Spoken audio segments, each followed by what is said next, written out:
저강도 유산소 효율적으로 하는 방법. 궁금했던 질문들을 모아보았습니다. 웨이트 후에 저강도 유산소? 저강도 운동 전에 웨이트나 아니면은 뭐 저강도 운동 후에 뭐 웨이트 이렇게 했을 때 좀 생리학적으로 어떤 변화가 있는지 그런 거 실질적으로 웨이트 트레이닝이 이 젖산 역치 커브에 영향을 그렇게 막 많이 주진 않아요.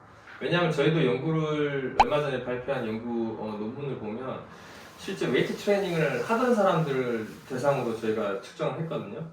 그렇기 때문에 그렇게 영향을 주진 않는데 저는 개인적으로 그렇게 생각해요. 웬만하면 그래도 저강도 운동을 먼저 하고 웨이트 트레이닝을 하는 걸 추천을 합니다.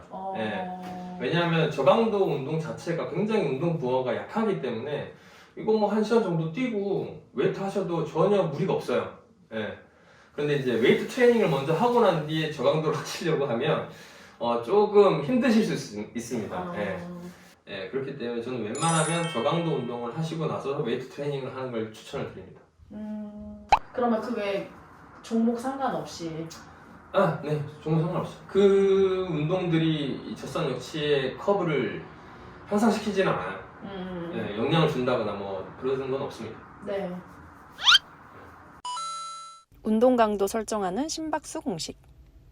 실제로 이제 운동하시면서 궁금해하시는 게 강도 설정이 굉장히 중요하고 자마다의 그게 다르잖아요. 어떤 식으로 설정을 해야 되나 해서 사실 젖산 역치 테스트하는 게 가장 정확하지만 그거를 할 수가 없으니까 심박수 공식을 통해서 하고 있는데 그 공식이 어떻게 나온 것인지에 대해서 궁금해하시더라고요.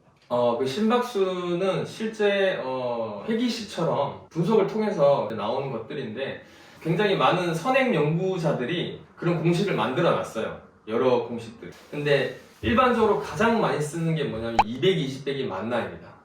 네. 220배기 만나인데 진짜 쓰레기통을 버려야 되는 공식이에요. 진짜 너무 안 맞아요. 네. 너무 안 맞아서 그거는 웬만하면 쓰지 마시고 최대 심박수를 구할 수 있는 공식은 여러 가지가 있습니다. 그 중에서 가장 알맞은 걸 찾아서 하시면 돼요. 근데 그걸 아시려면 일단 논문을 좀 보셔야 됩니다. 근데 지금 저희 슬기 선생님께서 그때 제안을 드렸던 그 공식이 그래도 220배기 만나기보다는 훨씬 좋은 공식입니다.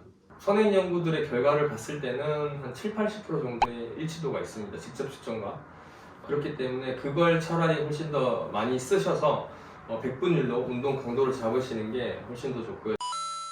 조깅 시에 저강도 영역대를 넘을 때 걷기만 해도 심박수가 확 튀는데 저는 걸어야 되나요? 이렇게 질문해 주신 분들이 계셨습니다. 심박수는 굉장히 예민하기 때문에 아주 작은 차이에도 확 튈 수가 있어요. 저강도 유산소 운동을 느린 조깅을 꾸준히 하시다 보면은 심박 페이스도 어느 정도 맞춰주게 됩니다.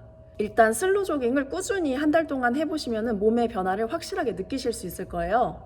모두 다 같이 저강도 유산소로 우리 체력 회복하시고 몸의 변화를 같이 보도록 해요. 그러면 저강도 삼행시. 저 바로 나와야 돼. 생각하지 말고. 저는 강, 강도 높은 운동만 안 합니다. 도 닦듯이 천천히 저강도 유산소성 운동을 합니다. 대박. 근데 되게 생각보다 너무 잘했어요. 오늘도 건승하세요.